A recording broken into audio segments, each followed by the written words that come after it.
When you see me load up and post my videos, you're probably thinking, man, you're always around and bring bad news, right? When you come around, bad news is definitely the topic of conversation. But not this time around, man. I know I'm late to the party on discussing this. I've been busy this week, but Jaguars, they may have rewritten their season, man. Welcome back to the Cho Chase podcast. I'm your host, Darian, and we got a lot to talk about. It won't be a lengthy show today because it is damn near 1 a.m. Or Thursday morning now, but I got to get this out for the people. I say, hey, I'm gonna bring some good news too. I'll make a podcast in better spirits, and I'm here. The Jaguars are sitting at 6-4 right now, and this last week, sitting at what 5-4. We were thinking the world was crumbling. I was saying that I was upset about certain things James Gladstone did in the offseason and how it was coming to haunt us this year, and I still feel that way a bit. But we are here, and last week showed me. And I think this is going to come into fruition as these weeks continue. And as we get into the back end of our schedule, we have to play the Colts twice, the Titans twice, right? We have the Broncos coming up, so on and so forth. Now the Cardinals is Sunday. I think the pedigree of better coaching we have in that facility is going to continue to bloom and blossom into something that we've been begging for these last years or so, especially in the Trevor Lawrence era. Man, we have ourselves a good head coach, Liam Cohen. We have a good head coach, Liam Cohen. Wouldn't call him great, wouldn't call him elite, but he has the tools to be great. But right now, he is showing something that we've never seen before from a Jaguars coach, probably since the Tom Coughlin era. Man, I'm being dead serious about that. That's not a reaction at all. If you're a Jags fan, last Sunday, that Chargers game, coming into that game after blowing a franchise record fourth quarter lead, right? Any other Jaguar team from 2024 to Jack Del Rio days, man, they would have walked into that Chargers game and either played competitive and still lost or got their asses handed to them. But this Jaguars team in 2025 is not that way, man. Very impressive win, man. Afterwards, I just sat back. I said, damn, man, like, I think as fans, and including myself, I'll put myself in the front line. We have PTSD. We have PTSD from failed Jaguar seasons in prior years, and that's all we know. We only know what we've seen, right? I mean, you can't blame us as fans for getting irate and thinking overblown thoughts about a game like that going down in that Houston matchup. I mean, it was terrible, right? But when you have a good team and a good head coach, that's just the ebbs and flows of NFL season. Some games you will get embarrassed. Some games you will blow leads. And then some games you'll come out there and do the dominating and butt whooping yourself. And the Jaguars throughout this year, although they have, I think 3 of their losses this year have come, I'll say 2. 2 have come in the hands of just them shooting themselves in the foot or just not doing enough to pull it out. That Bengals game was a loss they should have back, and that Texans game is a loss they should have back as well. They should be sitting out. They should be sitting at least 8-2 right now, in my opinion. But alas, we're here. Can't complain. 6-4, 7 seed, and we got a stronghold of that 7 seed right now, man. Especially with the Chargers and Chiefs both losing this week, and we have one game ahead on both. I'm sorry, we have a game. We have a game and a half, I want to say, or at least one game over the Chiefs and head-to-head over the Chiefs. And we have the head-to-head over the Chargers. That's what I'm talking about, man. The Chargers have some tough games coming out. They have to play the Chiefs again, I think. They have to play the Broncos again. They have to play the Eagles. This doesn't get any easier for the Chiefs, the Chargers, and they are banged up, and they may not make the playoffs. We'll see how they respond after the bye week. They should be getting a little bit healthy, especially with Amari Hampton coming back. That's going to be a big, big lift for them. But this is a Jaguars podcast, man, not an NFL show. And like I said, I will talk NFL shows really, really soon. Trust me, I will. But this is for the Jaguar people out there, man. 35-6, dominating. Justin Herbert played like a pumpkin, 10 for 18, 81 yards, 1 interception, got sacked twice, had a terrible game. Arguably the worst game of his career. Trevor Lawrence played all right. Had that terrible pick to begin the game. I was tweeting out like, man, it just ain't gonna click for him. And he bounced back, especially in that second half. Man, he was dotting up that defense at one point. I was like, there we go. One of his better games of the year, 153, one touchdown, one interception. But the running attack was the talking point of this game, man. 74 yards on 15 carries from Bayshore 2 and 19 carries on 73 yards for Travis Etienne. Both of them combined for 3 touchdowns. Even LaQuint Allen got some yards on the ground, man. We were just running the ball at will against this Chargers defense. And I think I saw Dilla make a post. Shout out to E. Dilla, man. He made a post that said that week 12 last year, the Buccaneers offense finally started clicking. And it started clicking because their running attack offensively became more explosive, right? They started leaning more on Bucky Irving, and it was game over after that, man. And ironically enough, it happened against the Chargers. Jesse Minter, their defense from last year was really good, but against offenses like Liam Cohen's, they got their ass handed to them, and it won't happen once again. And shout out to Liam Cohen for getting back into that bag and realizing, man, hey, I know what you fail at. I know what you're soft at. I know your team is soft at. I know your tendencies. We're going to attack that, and you have to just beat us. And they couldn't. We out physical a very physical team, I would say. So perfect response. You couldn't ask for anything better. Now we move on, right? Put that game to the side. I was listening to Hayes Carline and John Osher today. I'm sorry. Hayes Carline and Ryan O'Holland today. And Ryan O'Holland said something very, very impactful, in my opinion. That is an old saying, right? He didn't make the saying up. But it went as, like the saying goes, after your greatest triumph is your greatest challenge. The Jaguars had a great response in the Chargers' victory. But now the challenge starts. And that has been the calling of this Jaguars teams all year. The Jaguar team all year. We know this Jaguar team is really, really good at responding to adversity. I don't question that at all so far in the Liam Cohen era. This team, without question, can and will respond to adversity. But how can they maintain and sustain success? Got to stack them now, man. You can't afford to drop any more games, in my opinion, aside from splitting with the Colts and probably dropping one to the Broncos, which puts you around probably 6-7 losses. And I think 10-7 get you the playoffs. I think 10-7 can definitely get you the playoffs, right? Just 4 more wins. Cardinals, Colts at least once, Titans twice. That's 4. So I think the Jaguars have to stack them. Stack them up, man. Continue to run the ball effectively. Trevor Lawrence, we need you. I'm not giving up on you. I know I've been stressing my frustrations about Trevor Lawrence this year. A lot of fans have. They've been up and down with him. It's been a roller coaster ride. It's been an experience, so on and so forth. But we need you. You got to respond, man. You got to continue to play ahead, play with confidence, and will your team to victory, because it's going to be a game, I think, in Denver where we're going to need you. The running attack might get stuffed. We're going to get healthier with BTJ coming back. Hopefully, he can kind of see what's going on with his team and realize, okay, I have an impact and make, especially with Jacoby Myers taking on a role that I may not be comfortable taking on offensively. All right. So you're going to have Brenton Strange coming back, which is going to be good for the running attack. Right. The offensive line is going to start getting healthier. But I kind of like the guys they have in right now. I think Wyatt Milam is going to be a future starter on this offensive line very soon, more than likely next year. But I like what I saw. I like what I saw from the offensive line in general. Robert Hainsey, man, he's been such a big-time addition in free agency along with Jay Lou. But I think Hainsey, man, he's been amazing. Ezra Cleveland may be arguably our best lineman. He played amazing as well. So you continue to build that continuity up front, getting healthy. The offense getting healthy. Defensively, trying to find some consistency. I think one thing I am impressed by this defense, and I can't say any more than just tilting my cap to him, because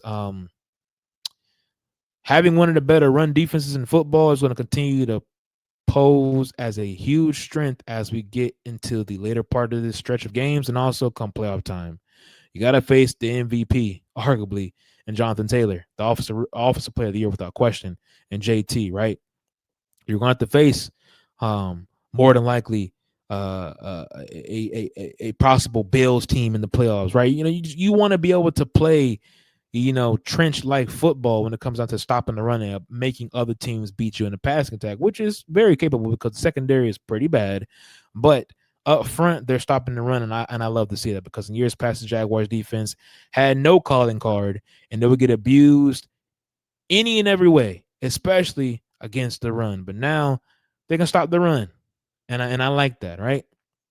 So they have to continue to get healthy in that back end. They brought in Juan Thornhill, which lets me know and lets a lot of us know that maybe Eric Murray may not be set to return anytime soon, right? So, Juan Thornhill has played championship level of football. He's played playoff football, so he can bring in that veteran savviness to help out Andrew Wingard, Antonio Johnson, right? Just be another vet in that room, So I wonder what the status of Jordan Lewis is coming up this week.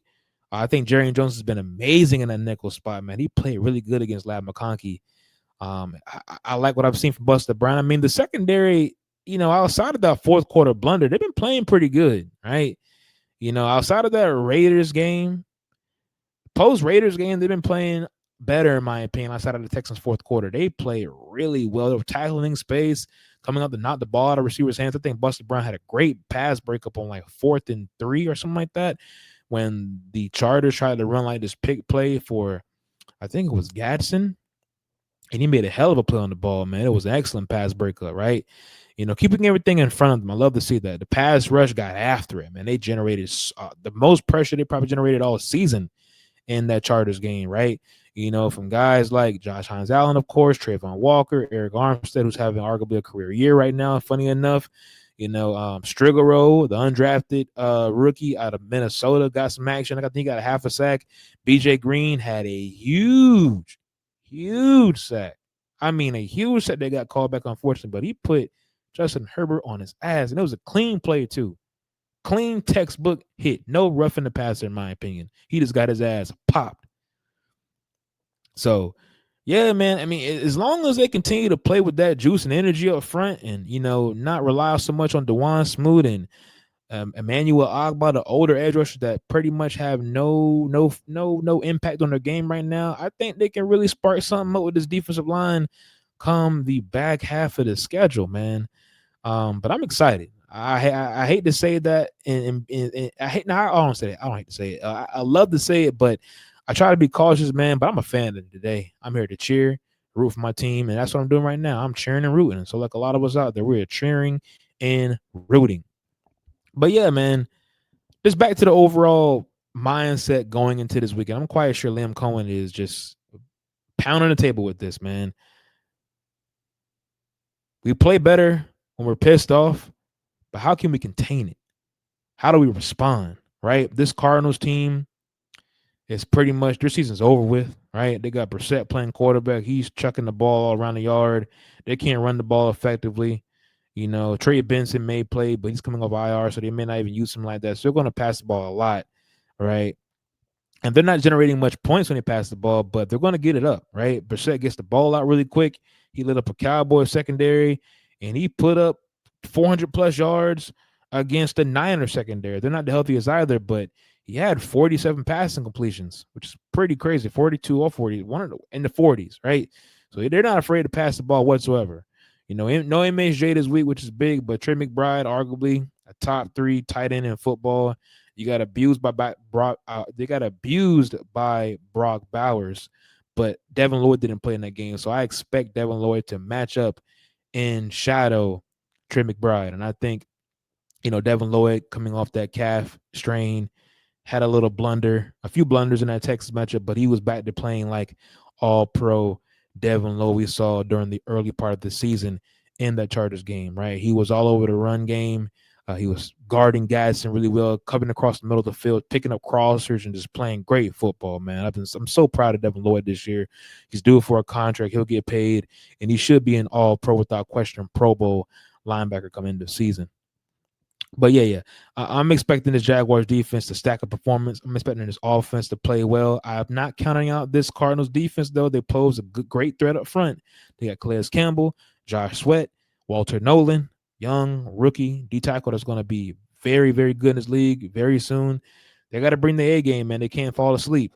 I think this is going to be one of the better D lines they face this year, regardless of what the record may say, especially with Calais Campbell being up front, just mitigating and mucking everything up. And they've only allowed one 100-yard game this year to a running back.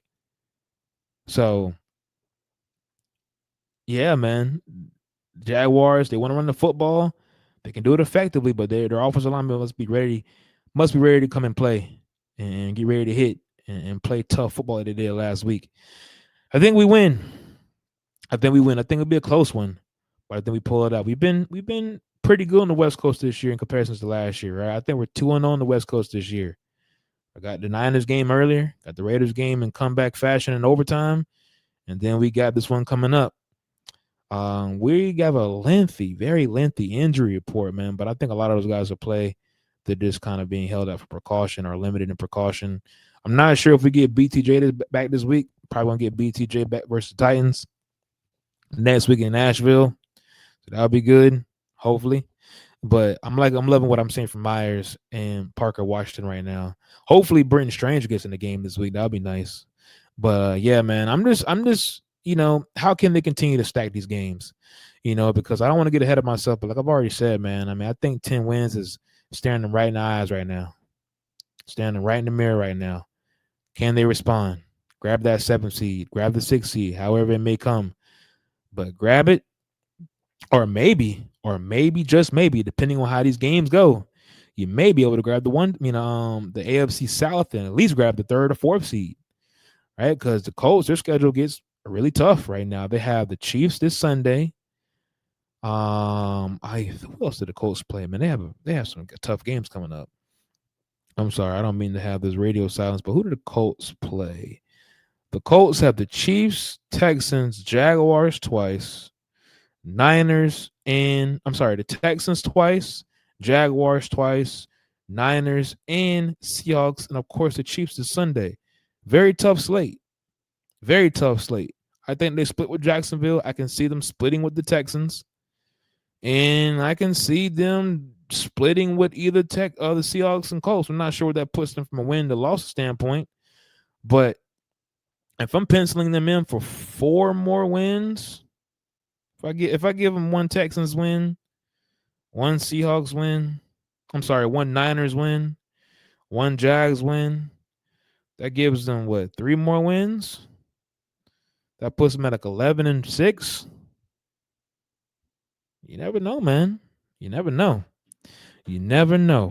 But anyways, I don't really have much else to say. There's a lot to talk about when you're losing, when you're going through it. But I don't have much to say outside of that. I'll say this though. I'll say this. If the Jaguars can go into this Cardinals game and that Titans game, I do believe December 7th could be one of the bigger games in franchise history. And I know Tony Baselli has been saying that every week. But aside from the playoff games we've had in years past, I think December 7th could be one of the bigger games in franchise history. With so much going on, you have Jonathan Taylor on the other side. You have this hungry, gritty Jaguars team. And the Colts have been such a dominating team all year. But post-bye week, we don't know how they're going to respond, especially with Daniel Jones. How will he look, right? So, yeah, man, I mean, we got a lot to look forward to. I'm excited. Very much so excited. I got us winning this Sunday. I don't want to call a score, but like I said, I think we pull away during our 4th quarter. Hopefully we get some more sacks. Make it very difficult for the Cardinals to have anything successful on offense. And honestly, if you go up 14-3 at halftime, man, I don't see how much more the Cardinals can respond. I mean, granted, I know they're going to look at the Jaguars team don't know how to put teams away. You can say that for sure, man. But I mean, for a team that's sitting at 4-7 right now, 4-6 or whatever their record is, I don't see how the Cardinals can respond. The Jaguars kind of just put their foot on their neck early. The Jaguars have done a really good job these last 2 weeks of getting off to an early, quick start. That's the same thing they've done to begin the season, where we're getting off to early starts and putting teams away in a sense, or just putting teams, except putting a good distance between them and said team. But yeah, man, I mean, after your greatest triumph is your greatest challenge. How will the Jaguars respond to another upcoming great challenge? I think they will do fine. I think they'll win, and we'll go from there. But like I said, man, I got more stuff on the way for more NFL, talking all teams from a content standpoint on YouTube. Y'all stick around for that. I promise you won't be disappointed. But until next time, thank you for tapping into the show. Follow me on Twitter. Follow me on TikTok. Follow me on IG. Chill Taste across all platforms. And also, if you're here, still listening to this video, comment down below on your thoughts on the Jaguars heading into this Week 12 game. And also, make sure you sub to the channel so you won't miss any more of my upcoming Jaguar and across the NFL news.